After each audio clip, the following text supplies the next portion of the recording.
Dedicated missionary service returns a dividend of eternal joy, which extends throughout mortality and into eternity.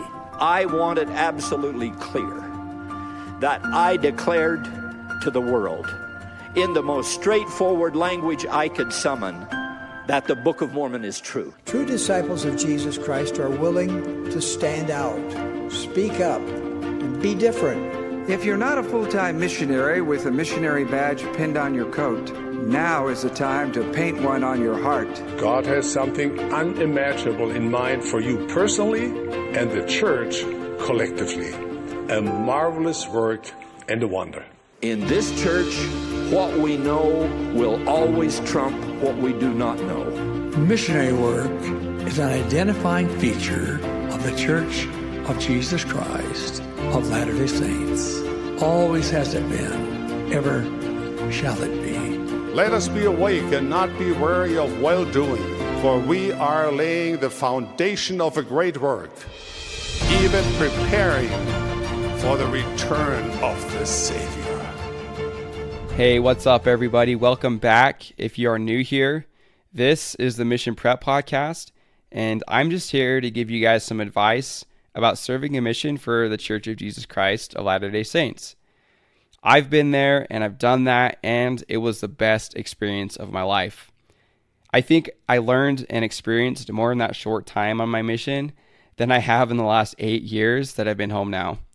So with that in mind, it's kind of my hope that I will be able to talk about and share some things that I think will be helpful to all of you who are either currently serving or you who are preparing to serve. And who knows, maybe in the future I'll talk about getting home and overcoming those hurdles too, because that can actually be a pretty difficult transition if you don't really know what to expect. And I know this is called the Mission Prep Podcast, but I'm not really trying to cover any of the same ground that'll already be covered from an actual mission prep class, if that makes any sense. Sure, I'll talk about a lot of the same things and give my own insights about it all, but I don't exactly want to be giving you guys a repeat about everything you'll be learning and going over in mission prep. You guys can just think of me as like your mission coach or something.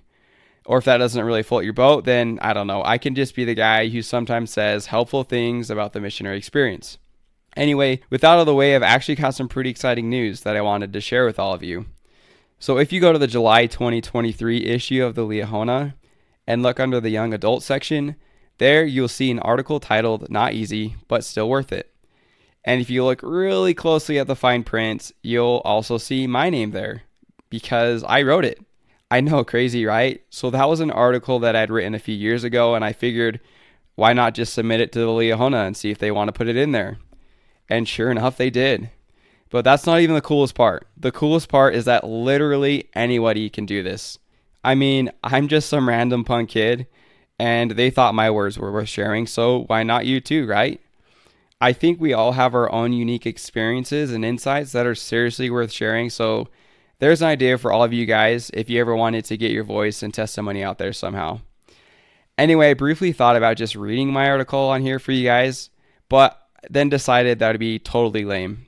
Instead, I'm going to just talk about some of the things I share in there and what it has to do with you serving a mission. If you pause right now and then go read it yourself, then some of this might make a little more sense. Anywho, let's just dive right into it. So right off the bat in my article, I talk about some of my experiences learning how to skateboard way back in the day. I know, shocker, right? You guys are probably already getting fed up with me talking about skateboarding, but just bear with me, there's a point to it.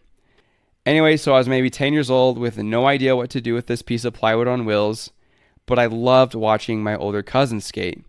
I mean, when you want to learn how to do something, what do? How are you supposed to figure it out? You watch someone else do it, right? So growing up, I would watch them effortlessly do their cool tricks, and I'd watch video parts that pro skaters put out, and it literally just blew my mind. I couldn't even believe what some of these guys could do with the skateboard. It was just so cool. So naturally, I was like, well, hey, if it looks so easy for them to do, then maybe it wouldn't be too hard for me either. So like the little determined 10-year-old that I was, I put my helmet on, didn't buckle the chin strap because that was totally lame, and I got to work trying to figure out how to ollie. First attempt, second attempt, third, fourth, fifth, sixth. I couldn't pop all 4 wheels off the ground. In fact, I didn't even get close. Okay, no big deal, I thought. I'll just keep trying. So I kept at it and tried again and again and again, countless times. I still wasn't even close. It didn't take very long before I got my reality check. In my head, I thought that if those other guys could kickflip a 16 stair with no sweat, then I should at least be able to figure out how to do a freaking ollie, right? So there I was, a little 10-year-old boy who only moments before was excited about skateboarding and had all the faith in the world that I could do anything, with my expectations crushed. It's okay, guys. There's no reason to be sad. I eventually learned how to do that ollie. It just took like a month. What I thought I could probably learn in a couple of days took over a month. I laugh about it now, but believe me, that was no laughing matter as a little kid who hadn't learned patience yet. Anyway, long story short, skateboarding ended up being leagues harder than I thought it was going to be. Luckily, I stuck to it because it's taught me many valuable lessons about overcoming discouragement. And the pattern that I've seen myself go through many times in skateboarding happens in other areas of my life all the time. I'll feel motivated or pumped or determined to do something, only to feel discouraged and downhearted when things end up becoming more difficult than I anticipated. And in my article, I talk about this and relate it to Nephi's story. So I'm going to assume that you are all familiar with the story. Like when Nephi and his family are commanded to pack everything up and head out of town, eventually to come all the way to the promised land. Yeah, that story. The part that I focus on, though, is when he and his brothers have to go all the way back to Jerusalem because the Lord told them that they needed to get the brass plates from Laban. Now, these plates contain the 5 books of Moses, as well as all the writings and prophecies from his time down to theirs. They were scripture, so they were pretty important. I don't know. Do you guys think you would travel a couple hundred miles by foot back home because you forgot your scriptures? Just kidding. I know you all have your scriptures on your phone anyway, and you certainly wouldn't be caught dead without that. Anyway, so Nephi and his brothers go back and ask for the plates nicely 2 times, and 2 times they get the hound sent after them. For some reason, this guy just really doesn't want to part with those plates. Now, I don't know about you guys, but I'd probably be shaking my fist at God wondering, why would he ask me to go do this thing if it's going to get me killed? We all know the rest of the story, though. Following the spirit, good old Nephi just trots in there, kills Laban, takes the plates, and the rest is history. But what might have you been thinking if you had received this revelation from God, followed it, and then failed twice? Luckily, Nephi was there to save the day because I honestly probably would have sided with Laman and Lemuel. I think we all have stories very similar to this, though. Just like me with my skateboarding. We get determined, or we feel inspired, or just plain excited to do something, and once we get started, we realize how hard it is, and then we just want to quit. Hey, I'll be the first to admit that this happens all the time with me. Yeah, I'm going to get up tomorrow at 5:30 and then go for a run and read my scriptures. It's going to be awesome. 5:30 a.m. rolls around, the alarm goes off, I sluggishly smash the snooze button and wonder why the heck I wanted to get up at 5:30 to go run. I know this all sounds like fun and games because when I think about how much this happens to me, it's actually just comical. But this same thing happened when I left on my mission, and that wasn't comical.